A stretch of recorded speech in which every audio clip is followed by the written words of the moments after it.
बच्चों, मूछें रखना किसे नहीं अच्छा लगता। जी हाँ, हम अगर राजस्थान की बात करते हैं तो हम क्या कहते हैं कि मूछें रखना मारवाड़ियों की शान है। और आपने देखा होगा कि मरु महोत्सव हो या जैसलमेर में जो उत्सव होता है या ऊंट उत्सव बीकानेर का, मूछों की शान का कंपटीशन भी होता है। और सबसे बड़ी बात मैं आपको बताऊं, बीकानेर में एक पान की दुकान लगाते हैं, बट वो कितने ज़्यादा इनाम जीत चुके हैं सिर्फ अपनी मूछों की वजह से। और यही ये जो उनकी शान है, ये उनको all over the world famous करती हैं। तो हम भी तो मूछों की ही बात कर रहे हैं। जी नहीं, आपकी मूछों की बात नहीं कर रहे हैं, हम तो यहाँ पे आजम खां और दूसरे व्यक्तियों की मूछों की बात कर रहे हैं और पढ़ रहे हैं हमारे ऑथर मुल्कराज आनंद को। जी हाँ, आज का हमारा जो शॉर्ट स्टोरी है वो मुल्कराज आनंद की स्टोरी अ पेयर ऑफ मोस्टाचियस ही है। और हम इसमें पढ़ेंगे कैसे मूछों की बातें की जा रही है, कितने प्रकार की मूछें होती है। लेकिन सबसे पहले हम पढ़ेंगे इनको लिखने वाले मुल्कराज आनंद सर के बारे में, हमारे ऑथर के बारे में। हम कवर करेंगे आज हमारा first part about the author and story. So ready with me. सबसे पहले हम बात करते हैं मुल्कराज आनंद सर की। तो इनका बर्थ कहाँ का है और कब हुआ है देखते हैं। मुल्कराज आनंद वाज बोर्न ऑन 12 दिसंबर 1905 इन पेशावर, पाकिस्तान। जो पाकिस्तान में अब पेशावर का हिस्सा है, वहाँ पे 1905 में मुल्कराज आनंद का बर्थ हुआ था। He was one of the most celebrated Indian novelist. और अगर हम इनके नॉवेल्स की बात करते हैं तो हम देखते हैं कि ऑल ओवर द फेमस, जी हाँ, पूरे वर्ल्ड फेमस इनके जो नॉवेल्स हैं वो बहुत ज़्यादा संख्या में हैं और लोग इनको बहुतायत पढ़ते हैं। Notable for his depiction of the lives of the poorer castes in traditional Indian society। देखिए, इनका लिखने का मेन टॉपिक क्या है, ये किस टॉपिक विशेष पे ज़्यादा लिखते हैं बच्चों?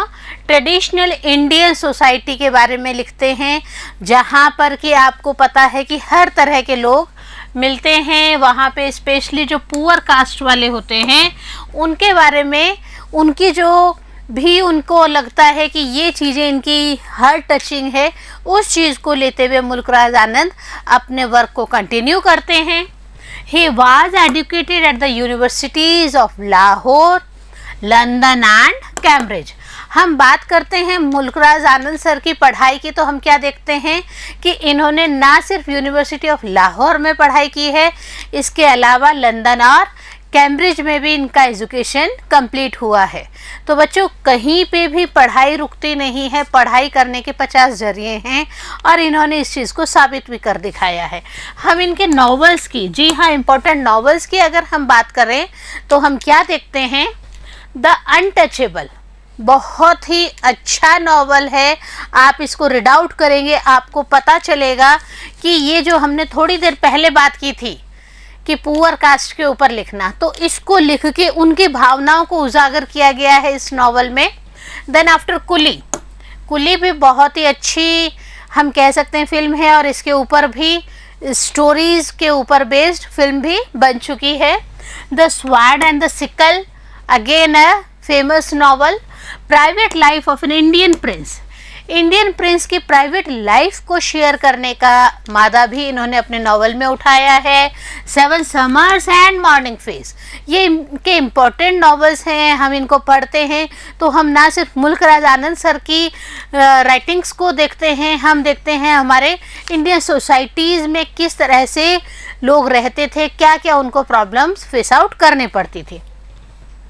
इसके अलावा हम शॉर्ट स्टोरी, जो कि अभी भी हम एक पढ़ रहे हैं, उस तरीके से अगर हम देखें इनके वर्क तो हम क्या देखते हैं?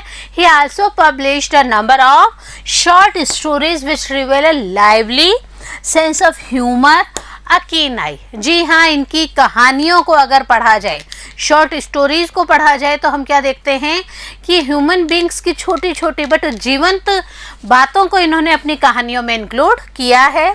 जी हाँ, हम इसमें क्या देखेंगे? For the pretensions of the people and a feeling of warm compassion, एक वार्म माहौल क्रिएट करना, स्टोरी से टच होना ही अपने आप में बहुत बड़ी बात होती है। और ये जो इनकी शॉर्ट स्टोरीज़ हैं ये हम सबको अपनी तरफ बहुत ज़्यादा अट्रैक्ट करती हैं। हम इनके अवार्ड्स की बात करते हैं तो अवार्ड्स की श्रृंखला भी इनकी है। सबसे पहले तो साहित्य अकेडमी अवार्ड इनको मिला था इन द ईयर 1971 में। साहित्य अकेडमी अवार्ड अपने आप में बहुत ही सम्मानित अवार्ड माना जाता है। इसके अलावा अगर हम बात करें पद्म भूषण, जी हाँ, इंडिया का बहुत ही बेहतरीन राष्ट्रीय अवार्ड है पद्म भूषण, जो कि ईयर 1967 में मुल्क राज आनंद सर को दिया गया था। International peace prize award, peace prize जो है वह भी अपने आप में बहुत ही ख्यातिनाम अवार्ड है। और हम कह सकते हैं कि ख्यातिनाम अवार्ड को लेना अपने आप में गर्व का विषय होता है। और ये मुल्क राज आनंद सर ही हैं जिन्होंने अपनी राइटिंग से पूरे ऑल ओवर द वर्ल्ड अपनी जगह बनाई है। हम क्या देखते हैं, he was the founder of the mark के भी फाउंडर हैं। बट हम इनकी डेथ के बारे में अगर बात करते हैं तो हम नोटिस करते हैं he was died on September 28, 2004 at the age of 98 in Pune, India. Pune, India में 2004 में इनकी डेथ हुई थी। और ये जो इनका टाइमिंग, इनका जो लाइफ है, इसमें इन्होंने जो भी वर्क्स किए लिटरेचर पोर्शन से, तो वो सब हम अभी भी प्रमुखता से पढ़ रहे हैं। और अभी भी हम क्या देखते हैं कि ये हम सब की लाइफ को कहीं ना कहीं अटैच जरूर करते हैं, इमोशंस हम सबको छूते जरूर हैं। हम अगर हमारी इस प्रेजेंट स्टोरी की बात करते हैं बच्चों, तो हमने आपको बताया स्टोरी बेस्ड है मूंछों के ऊपर। तो उन्हीं मूंछों के ऊपर स्टोरी को लिखते वक्त क्या क्या कवर किया है हम इसमें आपको समरी में बताते हैं। A pair of mustachios by Mulk Raj Anand story related to the pride, class, tradition and freedom. Mulk Raj Anand ने ये जो मूंछों के ऊपर स्टोरी लिखी है, ये स्टोरी भी क्या रिलेट कर रही है? रिलेट कर रही है किसी व्यक्ति विशेष का प्राइड, वो किस क्लास से बिलोंग करता है, upper class family, middle class family और लोअर क्लास फैमिली, किस से बिलोंग कर रहा है। इसके अलावा ट्रेडिशनली क्या चल रहा है और फ्रीडम भी है। यहाँ पे कहीं ना कहीं बात करते वक्त, मूंछों की बात करते वक्त हम क्या देखते हैं कि चीज़ को लिखना है लेकिन उसको कहीं ना कहीं किसी को हर्ट नहीं कर जाए, इस रूप में लिखना भी अपने आप में बहुत ही ज़रूरी होता है। After reading the story, the reader realizes that Anand may be exploring the theme of pride. और जब हम इस पूरी स्टोरी को कवर कर लेंगे तो जो हम रीडर है ना, ये इस चीज़ को ज़रूर देखेंगे कि ये जो मोस्टार्च है ये थीम ऑफ प्राइड के ऊपर लिखी गई है। जी हाँ, अपने आप में गर्व फील करना। हमने आपको पहले भी बताया कि कई कॉम्पिटिशन्स होते हैं जो मूंछों के ऊपर बेस्ड होते हैं, तो यहाँ पे इस स्टोरी को लिखना भी कहीं ना कहीं कोरिलेट कर रहा है कि अपर क्लास के लोग कैसे रखेंगे, लोअर क्लास के कैसे रखेंगे, एक विशेष कास्ट वाले लोग अपनी मूंछों को कैसे रखेंगे। खान आजम खां, दो not a wealthy person, comes from a rich lineage and believes that Ramanand, the money lender, is not entitled to have the tiger style mustaches as he keeps. अब हम इस स्टोरी के करेक्टर्स की बात करते हैं तो एक करेक्टर है इसमें खान आजम खां। खान आजम खां के बारे में हम क्या देखते हैं, खान आजम खां भले ही इतना वेल्दी पर्सन नहीं है बट ये एक लाइन को टच करते हैं कि रिच लाइनेज यहाँ से शुरू होती है। इट मीन्स अपर क्लास के जो लोग हैं, धनी लोग हैं, वहाँ का क्राइटेरिया ये कवर करते हैं। और ये बिलीव करते हैं एक पर्सन है रामानंद जो कि मनी लेंडर था, इट मीन्स लोगों को पैसे उधार देता था, उसको टाइगर जैसी मूछें बिल्कुल भी नहीं रखनी चाहिए। रामानंद ने टाइगर जैसी मूछें रखी हुई थी, खान आजम खां को ये बिल्कुल पसंद नहीं था कि ये ऐसी मूछें रखे। He asked Ramanand to keep his mustache in God style, which Ramanand first declines but later on accepts only on the condition that Khan Azam Khan should sell all his households and possessions to Ramanand। कहानी में twist आ रहा है, खान आजम खान सोचते हैं कि कहीं ना कहीं रामानंद को टाइगर वाली मूछें नहीं रखनी चाहिए। कैसी मूछें रखनी चाहिए बच्चों? उनको मूछें रखनी चाहिए गॉट स्टाइल, बकरीनुमा मूछें रखनी चाहिए। और बकरीनुमा मूछें रखने के लिए रामानंद बिल्कुल भी तैयार नहीं होते हैं।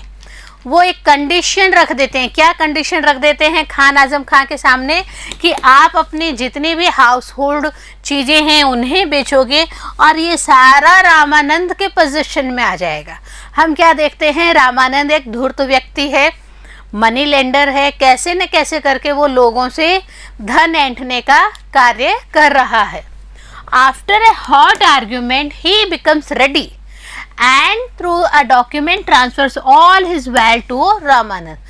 थोड़ा बहुत आर्ग्यूमेंट होता है, आपस में बहस होती है, बट इन द लास्ट क्या होता है, रामानंद खान आजम खान को इस चीज़ के लिए एग्री कर लेते हैं कि वो अपने समस्त जितने भी संपत्तियां हैं उसका डॉक्यूमेंट किसको ट्रांसफ़र कर देंगे, रामानंद को दे देंगे। इट मीन सारी संपत्ति किसकी हो गई बच्चों? सारी संपत्ति हो गई है रामानंद की। In return, Ramanand puts the tips of his mustaches down। और बदले में रामानंद को क्या करना है? जो मूछें टाइगर की तरह थी उनको वैसा ना करके उन मूछों की टिप्स को नीचे की तरफ करना था। तो क्या ये कहानी का मेन पॉइंट है बच्चों? जी हाँ है, क्योंकि मूछें जो हैं कईयों के लिए बहुत बड़ा गर्व का विषय होती हैं। Thus, he sacrifices all his wealth for a false pride, though he becomes completely a poor man in the end। और हम खान आजम खान के बारे में क्या देखते हैं कि खान आजम खान ने अपनी पूरी संपत्ति, जी हाँ पूरी संपत्ति रामानंद के नाम कर दी, सिर्फ झूठे घमंड के लिए, झूठे गर्व के लिए।